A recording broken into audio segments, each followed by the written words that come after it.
Mwalimu, tutazungumza kuhusiana na hotuba ya leo. Assalamu alaikum wa rahmatullahi wa barakatuh. Mtazamaji wa Sabiha TV popote pale ulipo, ukiwa tupo katika mwezi mtukufu huu wa Ramadhani, na hili ni 10 la pili ambako tumepata nafasi Sabiha TV kuswali katika moja msikiti ambao uko hapa Segerea, na mbele yangu tuna imam miongoni wa waumini wa dini ya Kiislamu ambao wamefika hapo kwa ajili kupata kutimiza ibada hii ya Ijumaa, tukiwa katika 10 la pili la mwezi mtukufu wa Ramadhani. Pengine aweze kutueleza anaitwa nani, hatimaye tuelezee hutuba ya leo imeeleza nini katika mwezi mtukufu wa Ramadhani. Assalamu alaykum wa rahmatullahi wa barakatuh. Wa alaykum assalam wa rahmatullahi wa barakatuh. Kwa niaba watazamaji wa Sabiha TV wanahitaji kufahamu unaitwa nani na hapa ni msikiti gani tumeswali, na hutuba ya leo pengine imezungumzia nini? Inshallah. Kwa majina naitwa Majid Musa Ali, ni katibu wa msikiti wa Masjid Umbwelani iliyoko Tabata Segerea. Na kwa leo hutuba leo alhamdulillah rabbil alamin wa salatu wassalamu ala rasulullah Muhammad sallallahu alaihi wasallam. Tumejaliwa leo kuipata hutuba nzuri ambayo hasa kiini chake kikubwa ilikuwa inaongelea swala la utiifu, kwa maana aliongelewa Nabii Adamu alivyochaguliwa na Mwenyezi Mungu baada ya kuumbwa na kupewa wadhifa mkubwa kupita hata wale waliotangulia mbele yake, kwa maana ya viumbe wengine. Kwa hiyo iliongelea utiifu hasa Mungu alivyomtukuza mwanadamu. Mwanadamu amepewa utukufu mkubwa katika dunia hii na ndo mtawala pengine aliochaguliwa na Mwenyezi Mungu wa dunia hii. Hivyo amemwongelea shetani ambaye ni miongoni mwa malaika, lakini chanzo chake ni jini. Alimpinga mwanadamu na akampinga Mwenyezi Mungu, na akamkashi Mwenyezi Mungu kumuona yule mwanadamu hana thamani kuliko yeye, kwa sababu yeye kaumbwa kwa moto na mwanadamu kaumbwa kwa udongo.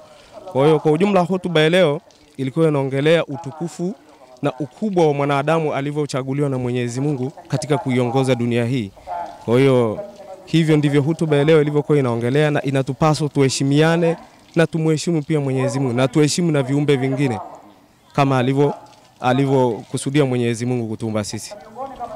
Tupo mwalimu katika 10 hili la pili katika mwezi mtukufu wa Ramadhani, na 10 hili takiwa sisi sana tufanye istighfar nyingi sana, tuombe msamaha kwa Mwenyezi Mungu Subhanahu wa Ta'ala. Je, una lipi la kuambia umma wa Kiislamu ambao wapo katika funga ya mwezi mtukufu wa Ramadhani ili kuweza kuzidisha kufanya maombi kwa Allah Subhanahu wa Ta'ala ili aweze kutusamehe, lakini pia na kuwashauri zaidi kujiingiza ama kuingia katika misikiti mbalimbali na kufanya ibada kweli katika 10 hili la pili? Alhamdulillah rabbil alamin. Mwenyezi Mungu ametubariki neema kubwa ya mwezi mtukufu wa Ramadhani, ambayo yani hata wale na imani hafifu mwezi huu wanakuwa na imani thabiti kabisa. Kwa hiyo mimi kwa kuwaasa Waislamu wenzangu wala ambao hawafiki misikitini kipindi chote cha miezi mingine, lakini kipindi hiki wanafika msikitini, Mwenyezi Mungu amewapa imani ya haki na kweli, na amewakaribisha mwezi huu kuja hapa, na waomba tu waendelee, wasimjaribu Bwana Mungu wao kwa kuwa wanasali tu kipindi cha mwezi wa Ramadhani au wanasali siku ya Ijumaa tu, lakini vipindi vingine havipo. Kwa hiyo Mwenyezi Mungu ametuamuru tusali sala 5 kila siku, na ibada ya mwezi mtukufu wa Ramadhani imekuja kipindi kizuri. Mwenyezi Mungu anatupa neema nyingi, tunavuna mavuno makubwa kutoka kwake. Jema moja linalipo kuanzia 10 na kuendelea.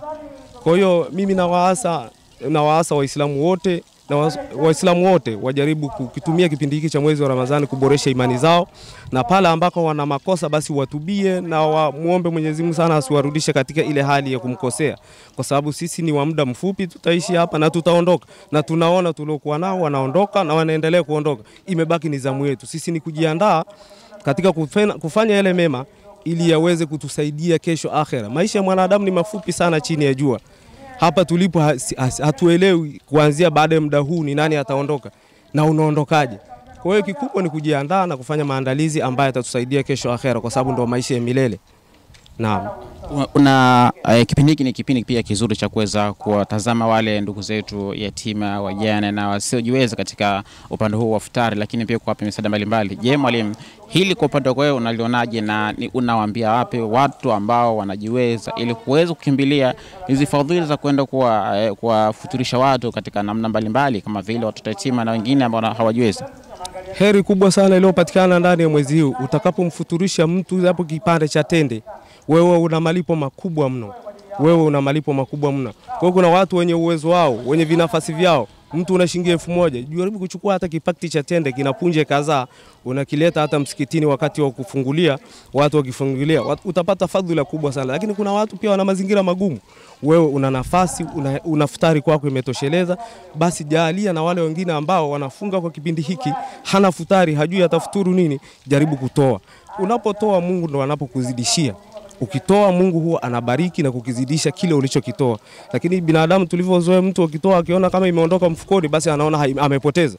Lakini wewe hupotezi. Wewe hapa duniani utazidishiwa na mbinguni pia unalipwa. Kwa hiyo unajijengea mazingira mazuri ambayo yatakupelekea mbinguni uweze kufanikiwa, lakini na duniani pia unafanikiwa. Kwa sababu hata usipotoa itaondoka tu, utakitumia tu. Na itategemea sasa umekitumia kwa mazingira gani. Kwa hiyo ni bora kutumia kwa mazingira ya kheri, ukatafuta wale watu wenye shida. Kwa mfano vituo vya watoto yatima viko vingi, unaweza ukapeleka japo futari, hata tambi au sukari au kitu chochote ukapeleka pale, au kaleta hata msikitini watu wakafuturu kwa pamoja. Hili ni jambo lenye malipo makubwa kwa kipindi hiki cha mwezi mtukufu wa Ramadhani. Wito wako ni upi kwa waumini wa dini ya Kiislamu kuhusiana na kipindi hiki cha mwezi mtukufu wa Ramadhani? Kipindi hiki cha mwezi mtukufu wa Ramadhani, wito wangu ni kuwaomba Waislamu kwanza wale waliokosana wasameheane. Yaani hata kama wewe mtu ndo alikukosea, naomba mfuate yule mtu mwambie nisamee mimi. Ukishaondoka kwenye makosa, Mungu anakufungulia milango ya kheri. Anakuweka huru. Na utakapokuwa umekosana na ndugu yako au na mtu na binadamu wenzako, Mungu huwa anakasirika. Mungu anawakasirikia nyewe. Kwa hiyo mnakosa baraka za Mungu. Kwa hiyo kipindi hiki ni kipindi kizuri cha kumuomba msamaha uliomkosea, na hata kama yeye ndo aliyokosea, jaribu kumshirikisha, Bwana, tumalize tofauti zetu, tukae kwa misingi ya Mwenyezi Mungu. Kipindi hiki ni cha kuvuna, na Mungu, omba sana Mungu asikukutanisha na vikwazo kama hivyo. Kwa sababu utakapopata vikwazo kama hivi ni madhara makubwa hapa duniani. Maana unajiwekea wakati mgumu hapa duniani katika kutenda yale mema. Kwa hiyo nawaasa Waislamu na binadamu wote kwa ujumla tusameheane pale ambako tumekoseana, lakini tuhurumiana na kutakiana mema kwa kila mtu. Sisi ni binadamu, tumepewa uwezo na utashi wa akili wa kuongea na kuelewana. Sisi sio wanyama. Wewe umekorofishana na nani? Jaribu kuwekana sawa, maisha yaende, ndio Mungu anapenda hivyo. Nashukuru sana. Asante sana.